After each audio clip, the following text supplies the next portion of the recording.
আসসালামু আলাইকুম প্রিয় শিক্ষার্থীরা, আশা করছি সবাই ভালো আছো। আজকে ধারাবাহিক যে মডেল টেস্টটা চলছিল আমাদের, অর্থাৎ ঢাকা বিশ্ববিদ্যালয় কেন্দ্রিক যে মডেল টেস্টটা চলছিল অর্থাৎ ABC ইউনিটের জন্য, সেটারই আজকে হচ্ছে পঞ্চম মডেল টেস্ট, অর্থাৎ বাংলা যে সাবজেক্টের মডেল টেস্ট চলছিল এটার পঞ্চম মডেল টেস্ট। আমরা হচ্ছে ক্লাসের দিকে যাব এবং হচ্ছে ক্লাসের দিকে যাচ্ছি। প্রথম প্রশ্ন, অর্থাৎ প্রথম প্রশ্ন যেটা নেওয়া আছে, প্রথম প্রশ্নটা হচ্ছে বলছে সনেটের কয়টি অংশ। কি বলছে? সনেটের কয়টি অংশ। আমরা জানি হচ্ছে সনেটের কয়টি অংশ, আমরা জানি সনেটের হচ্ছে কয়টা অংশ, দুইটা অংশ। সনেটের আমরা জানি যে সনেটের হচ্ছে দুইটা অংশ, অর্থাৎ 3, 4, 5 এগুলো হচ্ছে না, আমাদের কয়টা অংশ? দুইটা অংশ। আমরা লিখি যে হচ্ছে 1 নম্বর অংশটা কি হচ্ছে, 1 নম্বর অংশ হচ্ছে অষ্টক, এবং হচ্ছে 2 নম্বর অংশ হচ্ছে 2 নম্বর যেটা অংশের কথা বলা হচ্ছে সনেটের, সেটা হচ্ছে কি বলছে? শতক। শতক, অর্থাৎ প্রথম 8টা পংক্তি অথবা 8টা লাইনকে বলা হচ্ছে অষ্টক, এবং হচ্ছে পরবর্তী যে 6টা লাইন আছে বা 6টা পংক্তি আছে সেটাকে বলছে শতক। অর্থাৎ আমরা জানলাম যে হচ্ছে সনেটের কয়টা অংশ আছে, সনেটের অংশ আছে দুইটা। এবং হচ্ছে বাংলা সাহিত্যের সনেট নিয়ে আরো দুইটা কথা বলে নিচ্ছি, যে বাংলা সাহিত্যের যে সনেট আছে, অর্থাৎ বাংলা সাহিত্যের সনেটের জনক হচ্ছে মাইকেল মধুসূদন দত্ত, এবং হচ্ছে ইতালীয় সনেটের জনক ইতালীয়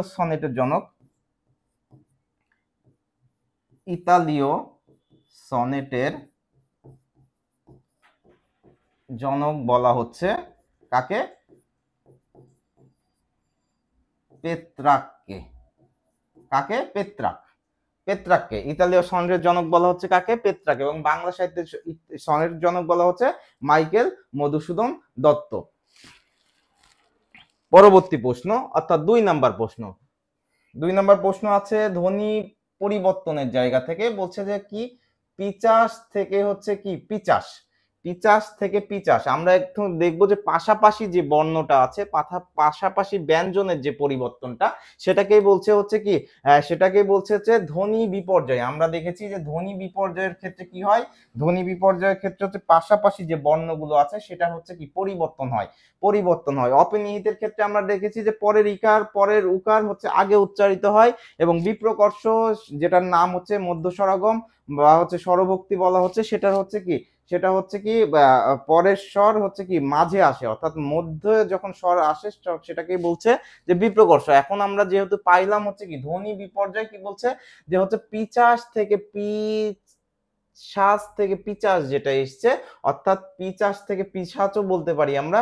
এটা হচ্ছে কি ধরনের? এটা হচ্ছে ধ্বনি বিপর্যয়। এবং হচ্ছে আরো কিছু যদি আমরা বলি, যেমন হচ্ছে কি বলছি লাফ, লাভ থেকে কি হয়ে যায়? লাভ থেকে হচ্ছে ফাল হয়েছে, লাভ থেকে কি হয়েছে? ফাল হয়েছে। অর্থাৎ আমাদের প্রথম যে বর্ণটা বা ধ্বনি ছিল সেটা হচ্ছে কি লাভ ছিল, এবং হচ্ছে পরবর্তী জায়গাটা আমরা যেটা নিয়েছি সেটা হচ্ছে কি এই যে লাভের জায়গাটা কে নিয়েছে? ফা নিয়েছে। লা এর জায়গাটা কে নিয়েছে? ফা নিয়েছে। অর্থাৎ লটা হচ্ছে কি পরবর্তী অংশে হচ্ছে পেছনে চলে গেছে। অর্থাৎ পারস্পরিক যে পরিবর্তনটা হচ্ছে সেটাকেই আমরা কি বলছি? সেটাকেই আমরা বলছি হচ্ছে ধ্বনি বিপর্যয়। আরো দুইটা উদাহরণ দিই, যেমন হচ্ছে আমরা একটা লিখতে পারি রিক্সা, রিক্সা থেকে কি হয়েছে? রিস্কা, রিস্কা থেকে কি হয়েছে? রিক্সা থেকে হচ্ছে রিস্কা হয়েছে। আশা করছি সবাই বুঝতে পেরেছে। পরবর্তী যে প্রশ্নটা সেখানে আমি যাচ্ছি।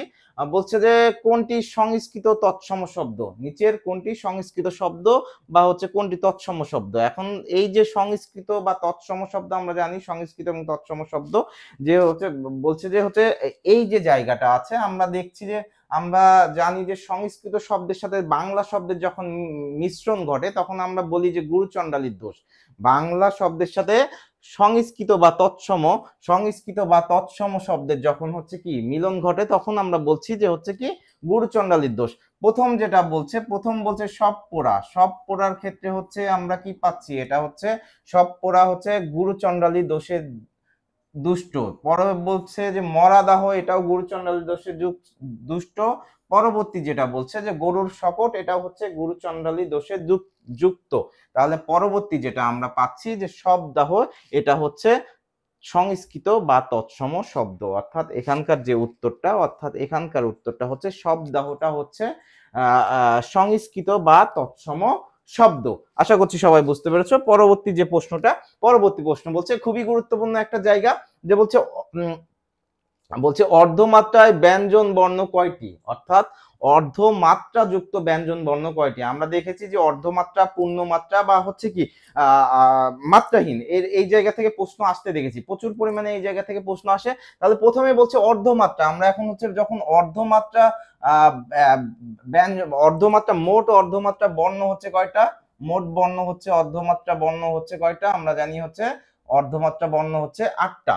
তার মধ্যে হচ্ছে কি ব্যঞ্জন বর্ণে আছে 7টা, ব্যঞ্জন বর্ণে আছে কয়টা, ব্যঞ্জন বর্ণে আছে ব্যঞ্জন বর্ণে আছে কয়টা, 7টা, এবং হচ্ছে স্বর বর্ণে কয়টা আছে, স্বর বর্ণে আছে, স্বর বর্ণে হচ্ছে 1টা। তাহলে আমাদের উত্তর আশা করছি আমরা পেয়ে গেছি। তাহলে অর্ধমাত্রা বর্ণ কয়টা রয়েছে, 8টা, এবং হচ্ছে ব্যঞ্জন বর্ণ কয়টা রয়েছে, ব্যঞ্জন বর্ণে 7টা রয়েছে, এবং হচ্ছে কি স্বর বর্ণে কয়টা রয়েছে, স্বর বর্ণে 1টা রয়েছে। অর্থাৎ আমাদের এখানকার উত্তর যে অর্ধমাত্রা যুক্ত ব্যঞ্জন বর্ণ কয়টি, এটা হচ্ছে আমাদের হচ্ছে উত্তর হচ্ছে কয়টি, 7টি।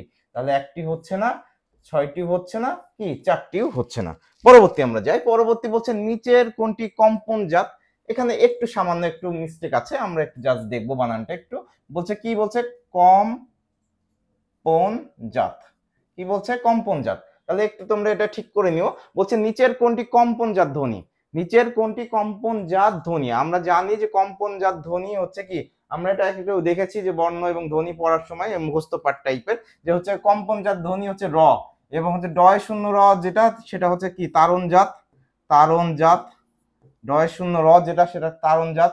ল হচ্ছে পার্শ্বিক, ল হচ্ছে কি পার্শ্বিক, পার্শ্বিক, এবং হচ্ছে কি মূর্ধন্য স হচ্ছে কি উষ্ম, উষ্ম। আচ্ছা একটু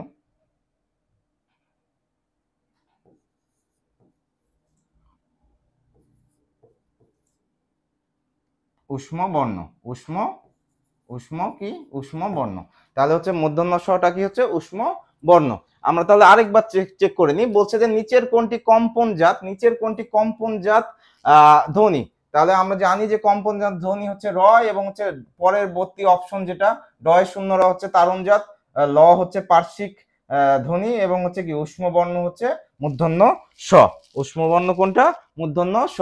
এবার আমরা যেটা দেখছি এখানে হচ্ছে একটা যুক্ত বর্ণ আছে, এবং যুক্ত বর্ণটি কোন কোন বর্ণের মিলনে গঠিত হয়েছে এটা আমরা একটু দেখব। এটা আমরা একটা শব্দ লিখি প্রথমে, যেমন বলছে কি বিজ্ঞান। যখন আমরা বিজ্ঞান লিখি তখন হচ্ছে কি এই বর্ণটা আমরা পাই, কি এই বর্ণটা আমরা কি পাই, বা বিজ্ঞ যখন আমরা লিখছি, বিজ্ঞ যখন লিখছি তখন আমরা কি এই বর্ণটা পাচ্ছি। এখন যে এই বিজ্ঞান অথবা বিজ্ঞ যখন আমি লিখছি, তাহলে এখানে কি কি আছে আমরা দেখব। যে হচ্ছে এখানে আছে হচ্ছে প্রথমে বলছে বর্গীয় জ হসন্ত কি হচ্ছে ইয়, বর্গীয় জ হসন্ত কি ইয়। এটা হচ্ছে এখানকার হচ্ছে যে বর্ণটা আছে এটার হচ্ছে কি বর্ণের হচ্ছে কোন কোন বর্ণ, অর্থাৎ এই দুইটা বর্ণের মিলনে এটা গঠিত হয়েছে। আমরা একটু দেখব অপশনগুলো, অর্থাৎ 1 নম্বর উত্তর যেটা আছে, অর্থাৎ 1 নম্বর যে অপশনটা আছে সেখানে আমরা পেয়ে গেছি এই উত্তরটা, এবং দ্বিতীয় নাম্বার উত্তর হচ্ছে না, তৃতীয় নাম্বারটা হচ্ছে না, এবং হচ্ছে চতুর্থ নাম্বারটা কি আমাদের হচ্ছে না। এখন এখন যদি আমরা হচ্ছে এই যে কি বলছি, এটা এটা তো কখনোই হবে না, এটা কখনোই হচ্ছে না। এটার ক্ষেত্রে কিছু উত্তর আছে, যেমন হচ্ছে লাঞ্ছনা যখন আমরা লিখছি, লাঞ্ছনা এই ক্ষেত্রে হয় অনেক সময়, আর এটা হচ্ছে এটা হবে না। তাহলে হচ্ছে লাঞ্ছনা হয়, বঞ্চনা হয়, এটা হয়। তারপরে আমরা পরবর্তী যে জায়গাটা অবশেষ শব্দটির অব উপসর্গটা। বলছে যে অবশেষ শব্দটির অব উপসর্গটা কোন অর্থে ব্যবহৃত হয়েছে, অবশেষ শব্দের অব উপসর্গটা কোন অর্থে ব্যবহৃত হয়েছে। তাহলে হচ্ছে প্রথমেই বলছে কি, প্রথমেই বলছে নিম্নে, এটা হবে না। অবশেষ, অবশেষ মানে কি কোনো একটা জিনিসটাকে শেষ করা হচ্ছে, তাই না, অবশেষে বলছে। তার স্বল্পতা হবে না। তাহলে আমরা জানি যে এটা হচ্ছে অবশেষ হচ্ছে কি হচ্ছে আমাদের হচ্ছে অল্পতা হচ্ছে, অবশেষ কি হচ্ছে আমাদের অল্পতা হচ্ছে। তারপরে হচ্ছে অবশেষ আছে, অবেলা আছে, অবেলা আছে, অবশেষ, তারপরে অবেলা, তারপরে হচ্ছে এই যে এগুলো হচ্ছে কি ধরনের, এগুলো হচ্ছে এগুলো কি বলছে অল্পতা বলছে। পরবর্তীতে যে জায়গাটা যদি সত্য বলো, অর্থাৎ 8 নম্বর প্রশ্ন যে যে জায়গাটা আছে, বলছে যদি সত্য বলো তাহলে কি হচ্ছে, যদি সত্য বলো তাহলে মুক্তি পাবে। যদি আছে, এখানে যদি আছে এবং পরবর্তীতে বলছে তাহলে আছে, যদি এবং হচ্ছে কি আছে, তাহলে আছে, যদি আছে এবং হচ্ছে কি তাহলে আছে। যদি এবং তাহলে থাকে, আমরা জানি হচ্ছে কি, আমরা জানি যখন হচ্ছে আহ বিভিন্ন সর্বনাম যখন হচ্ছে দুইটা হচ্ছে কি বাক্যের মধ্যে যখন বসে সম্পর্ক করছে, অর্থাৎ আশ্রিত বাক্য এবং প্রধান বাক্যের মধ্যে হচ্ছে কি খণ্ড বাক্যের মধ্যে যখন সম্পর্ক তৈরি করছে, তখন তখন আমরা বলছি কি এটা হচ্ছে জটিল বাক্য বা মিশ্র বাক্য, অর্থাৎ সর্বনামের যে ব্যবহারগুলো আছে, যেমন যে, সে, যিনি, তিনি, এই টাইপের যে সম্পর্কগুলো আছে, যাকে তাকে, এই টাইপ। তাহলে হচ্ছে আমরা দেখছি যে যদি সত্য বলো তাহলে কি মুক্তি পাবে, তাহলে যদি সত্য বলো তাহলে মুক্তি পাবে, এটা হচ্ছে কি বাক্য? আচ্ছা, এটা হচ্ছে কি বাক্য? এটা হচ্ছে কি বাক্য? এটা হচ্ছে জটিল বাক্য। কি বাক্য? জটিল বাক্য। জটিল বাক্য। এখন যদি জটিল বাক্যই হয়, আমরা একটু অপশনের দিকে তাকাই। প্রথমটাই বলছে সরল, তাহলে হচ্ছে না।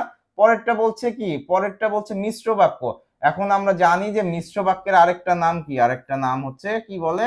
জটিল। জটিল কি বাক্য? জটিল বাক্য। জটিল কি? জটিল বাক্য। মিশ্র বাক্যের আরেকটা নাম হচ্ছে কি? জটিল বাক্য।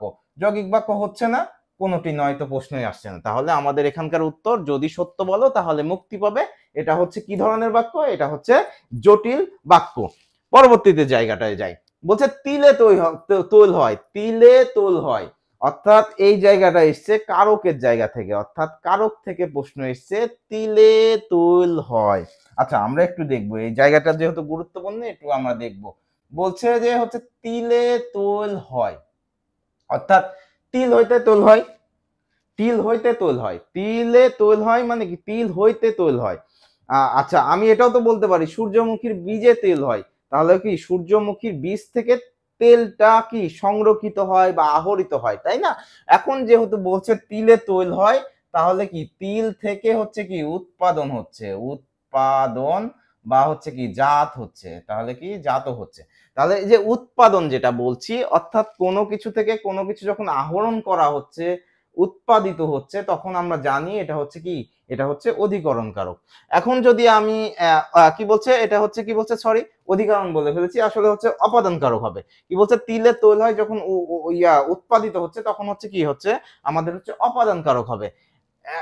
আরেকটা উদাহরণ আমরা পরে আসছি, আমরা একটু প্রশ্ন দেখি। তাহলে তিলে কি হয়? তৈল হয়। তাহলে তিলে, তাহলে তিলের নিচে দাগ, তাহলে তিলে কি হয়? তৈল হয়। তাহলে আমরা কর্মে শূন্য, প্রশ্নই আসছে না উত্তর হওয়ার। অধিকরণের শূন্য হচ্ছে না। অপাদানে কি? অপাদানে সপ্তমী, তাহলে এ অ তে। তাহলে কি আছে এখানে? এখানে হচ্ছে কি বিভক্তি আছে? এখানে হচ্ছে এ বিভক্তি আছে। তাহলে অপাদানে সপ্তমী আমরা উত্তর পেয়ে দিলাম, করণে হওয়ার সম্ভাবনা নাই। এখন আমরা বলছি যে তিলের একটা জায়গা আছে, আরেকটা প্রশ্ন যেটা বলছে তিলে তৈল আছে, তিলে কি আছে? আচ্ছা, তিলে কি বলছে? তিলে তৈল আছে। এখন যে তিলে তৈল আছে যখন আমি বলছি, তখন কি হয়? তখন হচ্ছে দেখো যে তিলে তৈল আছে যখন আমরা বলছি, তিলের সমস্ত শরীরেই তৈল আছে। তিলের কি সমস্ত, তিলের যে অংশটুকু আছে, অর্থাৎ সমস্ত জায়গায় হচ্ছে কি তৈল আছে। সেক্ষেত্রে হচ্ছে কি হবে? সেক্ষেত্রে হচ্ছে এটা অধিকরণ কারক হবে। সেক্ষেত্রে কি বলছে? এটা অধিকরণ কারক হবে। অধিকরণ কারক, কারক কি বলছে? অধিকরণ কারক হবে। পরবর্তী, আশা করছি সবাই বুঝতে পেরেছে, পরবর্তী যে প্রশ্নটা সেটাতে আমরা যাচ্ছি। কোন বানানটি সঠিক? এখানে প্রশ্ন কি বলছে? কোন বানানটি সঠিক? আমরা একটু বানান একটু নিচের দিকে দেখব। প্রথমে বলছে নিরীক্ষণ, নিরীক্ষণ বানানে দুইটা রস্যই হয় না, তাহলে এটা আমরা বাদ দিচ্ছি। পাশাপাশি দুইটা রস্যই হয় না। তারপর হচ্ছে দীর্ঘই দিয়ে শুরু হয়, এটাও হয় না, এবং হচ্ছে মূর্ধন্য হবে, এটাও নাই, তাহলে মূর্ধন্য নাই। পরবর্তী অপশন আমরা দেখব। এখানে প্রথমে বলছে কি নি রয় দীর্ঘি যুক্ত খ এবং হচ্ছে কি মূর্ধন্য। আমরা হচ্ছে কি এই যে জায়গাটা দেখেছি, যুক্ত খ এর পরে আমরা স্বভাবতই কি হচ্ছে নিয়ম অনুযায়ী হচ্ছে কি পাই? মূর্ধন্য পাই। অর্থাৎ হচ্ছে নিরীক্ষণ বানানে হচ্ছে আমাদের হচ্ছে গ নাম্বারটা কি? গ নাম্বারটা সঠিক উত্তর। অর্থাৎ আমরা হচ্ছে যুক্ত খ এর পরে সবসময় মূর্ধন্য হয়, নিরীক্ষণে হচ্ছে প্রথমটা রস্যই এবং হচ্ছে দ্বিতীয়টা কি দীর্ঘই হবে। আচ্ছা, পরবর্তীতে জায়গাটা বলছে গভর্নরকে পালাতে দেখে কে গুলি ছুড়েছিলেন? গভর্নরকে পালাতে দেখে কে গুলি ছুড়েছেন? এখন বলছে ওয়ালি খান, না। তারপর হচ্ছে উমিচাঁদ না, তারপর কালাচাঁদ না, তারপর বলছে যে আমরা হচ্ছে খ নাম্বার অপশন যেটা দেখছি সেটা হচ্ছে একজন রক্ষী।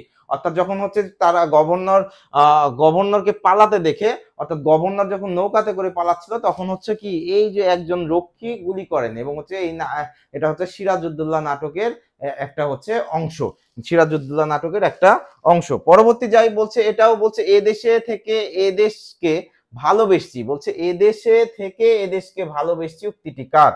বলছে এদেশ থেকে এদেশের এদেশ থেকে এদেশকে ভালোবেসছি উক্তিটি কার? বলছে মৃত্যু পথযাত্রী নারায়ণ সিং এর, দেশপ্রেমিক, আচ্ছা আমরা আসি, বলছে দেশপ্রেমিক মোহনলালের, মৃত্যু পথযাত্রী মীর মদনের, এবং হচ্ছে ফরাসি সেনাপতি কি বলছে সাফের। তাহলে হচ্ছে এখানে আমরা জানি যে হচ্ছে কি মৃত্যু পথযাত্রী নারায়ণ সিং, অর্থাৎ হচ্ছে যে এই যে সিরাজউদ্দৌলা নাটকে এটা যখন মৃত্যু পথযাত্রী নারায়ণ সিং তখন হচ্ছে এই কথাটা বলছিল যে হচ্ছে এ দেশে থেকে এ দেশকে ভালোবেসেছি। তাহলে পরবর্তীগুলো আমাদের হচ্ছে না, তাহলে আমাদের উত্তর কি হচ্ছে মৃত্যু পথযাত্রী নারায়ণ সিং। আচ্ছা, পরবর্তী যে জায়গা বলছে ছাত্র অবস্থায় রচিত জসিমউদ্দিনের কোন কবিতাটি? কি বলছে ছাত্র অবস্থায় রচিত জসিমউদ্দিনের কোন কবিতাটি পাঠ্যপুস্তকে অন্তর্ভুক্ত হয়? কি বলছে ছাত্র অবস্থায় রচিত জসিমউদ্দিনের কোন কবিতাটি পাঠ্যপুস্তকে কি হচ্ছে অন্তর্ভুক্ত হয়? প্রতিদান কি? প্রতিদান হচ্ছে কার? জসিমউদ্দিনের একটা কি কবিতা, কবিতা। তারপরে কবর কি? এটাও কবিতা, কবিতা। তারপরে বলছে আসমানি, এটাও কি? এটাও হচ্ছে কি কবিতা, কবিতা। এবং হচ্ছে রাখালি, এটা হচ্ছে কি প্রথম কাব্যগ্রন্থ। কি বলছে প্রথম কি কাব্যগ্রন্থ? প্রথম কাব্যগ্রন্থ কার? জসিমউদ্দিনের। এখানে আমরা যেটা পাচ্ছি যে এখানে বলছে ছাত্র অবস্থায় রচিত জসিমউদ্দিনের কোন কবিতার পাঠ্যপুস্তকে অন্তর্ভুক্ত হয়? এটা হচ্ছে কবর। এটা হচ্ছে কি? এটা হচ্ছে কবর। আমরা দেখব যে হচ্ছে ছাত্র অবস্থায় রচিত জসিমউদ্দিনের কোন কবিতাটি পাঠ্যপুস্তক? এটা হচ্ছে কবর। আচ্ছা, পরবর্তী যে প্রশ্নটা বলছে যে দুধের দাম নিতে গিয়ে বুড়ির কি মনে হয়? দুধের দাম অর্থাৎ আহ্বান গল্পে কি বলছে দুধের দাম নিতে যে বুড়ির কি মনে হয়? অর্থাৎ দুধের দাম নিতে যে কি মনে হয়েছিল আমরা একটু দেখব। সন্দেহ মনে হয় নাই, কারণ দাম নিতে যে সন্দেহ মনে হয় নাই। এবং হচ্ছে আনন্দ, আনন্দ হওয়ার প্রশ্নই আসছে না। সংকোচ হয়, কি হয়? সংকোচ হয়, কারণ যে দুধ যেটা হচ্ছে দুধের যে দাম নিবে এই বিষয়ে হচ্ছে সে হচ্ছে সংকোচ বোধ করে, সংকোচ বোধ করে, কারণ হচ্ছে দুধটাকে হচ্ছে সে হচ্ছে মানে যে দুধের বিনিময়ে যে টাকাটা নিবে এটা নিতে হচ্ছে সে ইতস্ততা বোধ অথবা সংকোচ বোধ করছিল। পরবর্তী যে প্রশ্ন বলছে মাছের মা, কি বলছে যে হচ্ছে মাছের মা, মাছের মা। বলছে মাছের মা বাগধারাটির অর্থ কি? মাছের মা বাগধারাটির অর্থ হচ্ছে খুবই নিষ্ঠুর, অর্থাৎ খুবই একটা হচ্ছে মানে হচ্ছে কি বলছে যে কি বলছে কঠোর নিষ্ঠুর, তাহলে হচ্ছে নিষ্ঠুর হবে, তাহলে হচ্ছে কি হচ্ছে নিষ্ঠুর হচ্ছে, নিষ্ঠুর হচ্ছে। তাহলে বলছে মাছের মা বাগধারাটি হচ্ছে কি হচ্ছে নিষ্ঠুর হচ্ছে, অর্থাৎ এই যে মাছের মা বাগধারাটা দিয়ে নিষ্ঠুরতাকে প্রকাশ করছে। আজকের মতো এখানেই আমাদের হচ্ছে ক্লাসটা শেষ হচ্ছে। ধারাবাহিক ক্লাসের পরবর্তী পর্ব নিয়ে আমি সামনের দিন উপস্থিত থাকবো। সবাইকে ধন্যবাদ জানিয়ে এখানেই শেষ করছি।